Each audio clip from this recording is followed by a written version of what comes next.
नमस्ते। कहानियाँ दिल की में आपका एक बार फिर से स्वागत है।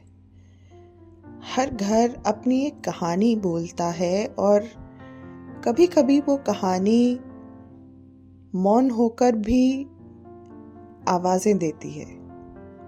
हर घर रहने लायक हो ऐसा ज़रूरी नहीं है।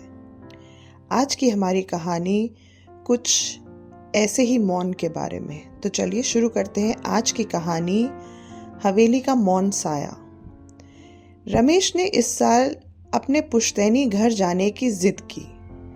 हमें जाना चाहिए माँ, ये सालों से खाली पड़ा है, ये हमारी विरासत का हिस्सा है, उसने कहा। उसकी बुजुर्ग माँ शांति देवी ने गंभीरता से उसकी ओर देखा। वो घर रहने लायक नहीं है। उन्होंने बड़े ही रहस्यमयी स्वर में कहा, तुम वहां नहीं ठहर पाओगे रमेश। लेकिन रमेश ने इसे अंधविश्वास मानकर टाल दिया। प्रिया, उसकी पत्नी, झिझकी लेकिन सहमत हो गई, ये सोचकर कि उनके बेटे आरव को अपने जड़ों के बारे में जानना अच्छा होगा। और इस तरह एक दोपहर में उनके परिवार की पुरानी गाड़ी पहाड़ी के ऊपर बढ़ती हुई चल दी, जहां उनके पुश्तैनी घर का रास्ता था। घर नीले आसमान के नीचे बहुत ही सुंदर लग रहा था। उसकी शानदार संरचना सालों की उपेक्षा के बावजूद अद्भुत लग रही थी। दीवारें धूल रहित और खिड़कियां ऐसे चमक रही थी जैसे अभी अभी साफ की गई हो। बगीचा जिसकी देखभाल नहीं थी पर जंगली फूलों से भरा हुआ था। आरव ने खिड़की से बाहर झांककर कहा, ये बिल्कुल भी वीराना नहीं लग रहा है। प्रिया भी हैरान थी लेकिन कुछ बोली नहीं। जैसे ही वे घर के अंदर घुसे, उन्हें एक अजीब सा सन्नाटा महसूस हुआ। हवा ठंडी थी और उसमें हल्की चमेली की खुशबू आ रही थी। लकड़ी की फर्श चमक रही थी और खिड़कियों से आती रोशनी उस पर झलक रही थी। फर्नीचर सफेद चादरों से ढका तो हुआ था लेकिन समय से अछूता लग रहा था। यहाँ तक कि पीतल की भी सारी वस्तुएं चमचा रही थी जैसे अभी ही पॉलिश की गई हो। ये बड़ा जीवित सा लग रहा है, आरव ने धीरे से कहा। शांति देवी का चेहरा और भी गंभीर हो गया। क्योंकि ये है, उन्होंने एक बार फिर रहस्यमयी स्वर में कहा और फायरप्लेस के पास एक पुरानी कुर्सी पर जाकर बैठ गई। जैसे जैसे दोपहर शाम में बदलने लगी, परिवार लिविंग रूम में इकट्ठा हुआ। शांति देवी ने घर के इतिहास के बारे में कहानियां सुनानी शुरू की। उनकी कहानियां पारिवारिक समारोह और खुशहाली की तस्वीरें पेश कर रही थी, लेकिन उनका स्वर तब गंभीर हो गया जब उन्होंने राजेश्वरी, जो कि एक नौकरानी थी, उसका जिक्र किया।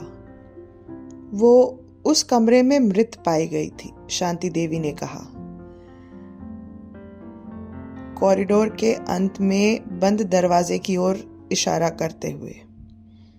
कोई नहीं जानता कि उसके साथ क्या हुआ, लेकिन उस रात के बाद से उसकी उपस्थिति कभी गई नहीं।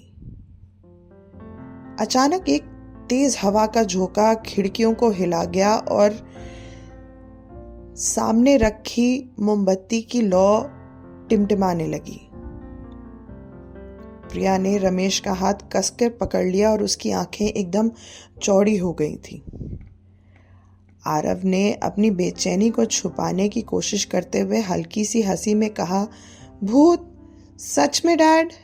रमेश ने भी जबरदस्ती हंसने की कोशिश की, लेकिन उसकी भी झिझक झलक रही थी।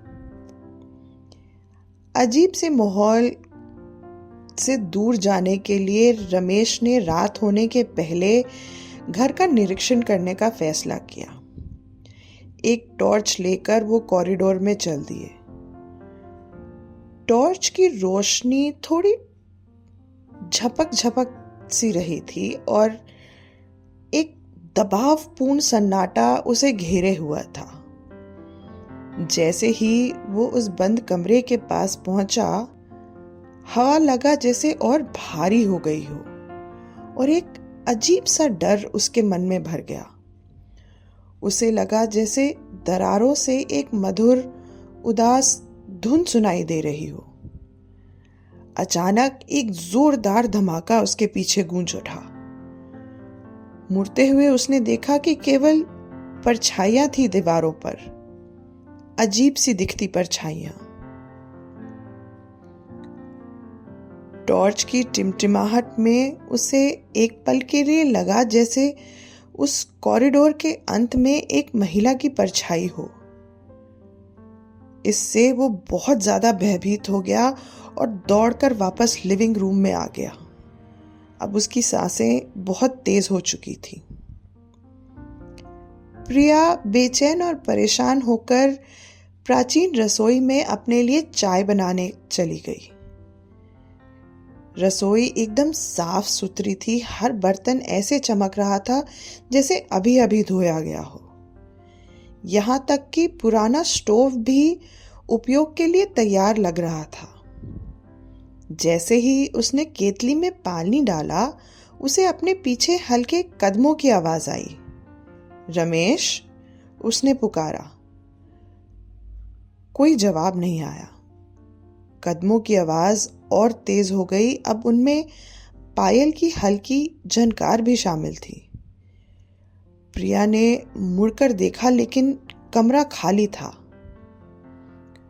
उसके रोंगटे खड़े हो गए और जब उसने देखा दरवाजे के पास एक साड़ी पहने महिला की परछाई को गुजरते हुए, तो चमेली की गंध और तेज हो गई। प्रिया चीख उठी।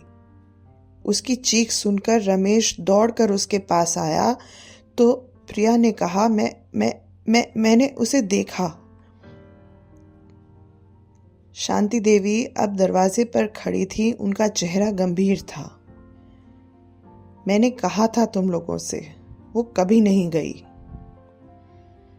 आरव हमेशा की तरह इन सब बातों को हंसी में लेता हुआ ऊपरी मंजिल का दौरा करने के लिए चल पड़ा, अपने फोन का टॉर्च ऑन करके। सीढ़ियां उसके वजन के नीचे डरावनी आवाज कर रही थी और जैसे जैसे वो ऊपर गया, हवा और ठंडी हो गई।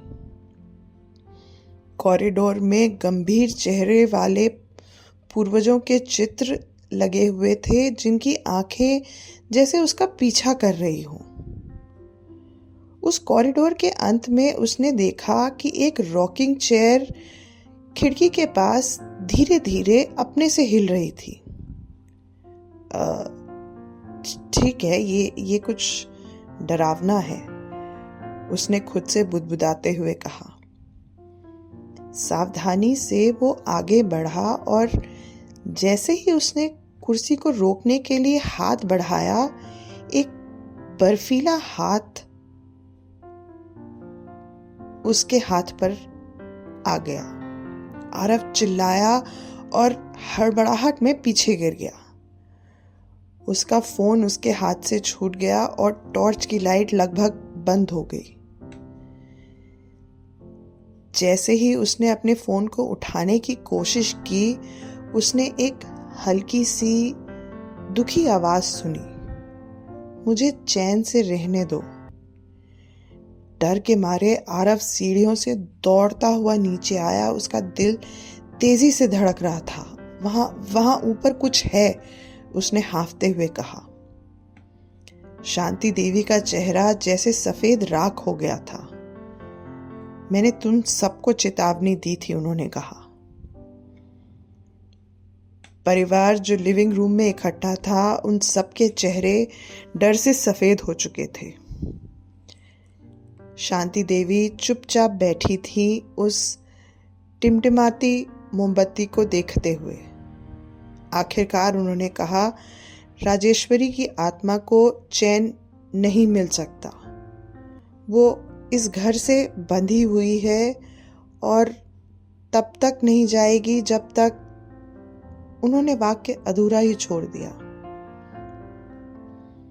रमेश ने गंभीरता से सर हिलाते हुए कहा कि हम अभी ही वापस जा रहे हैं। जैसे ही उन्होंने अपना सामान पैक किया, अजीब फुसफुसाहटें हवा में भर गई और पायल की आवाज हल्की गूंजने लगी।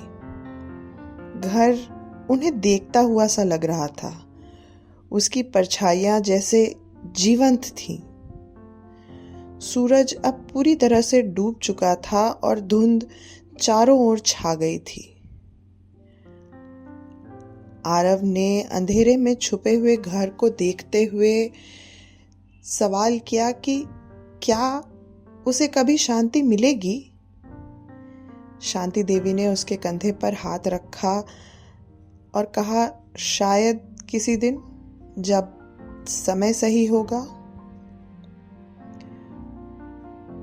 पुश्तैनी घर धीरे धीरे दूरी में ओझल हो गया, लेकिन उसके साये की उपस्थिति अब भी उनके मन में बनी हुई थी। उसके साफ सुथरे दीवारों के भीतर छुपे रहस्य अभी भी उनके मन को विचलित कर रहे थे। आशा है आपको हमारी आज की कहानी पसंद आई होगी। कमेंट्स में हमें ज़रूर बताइएगा ये आपको कैसी लगी। धन्यवाद।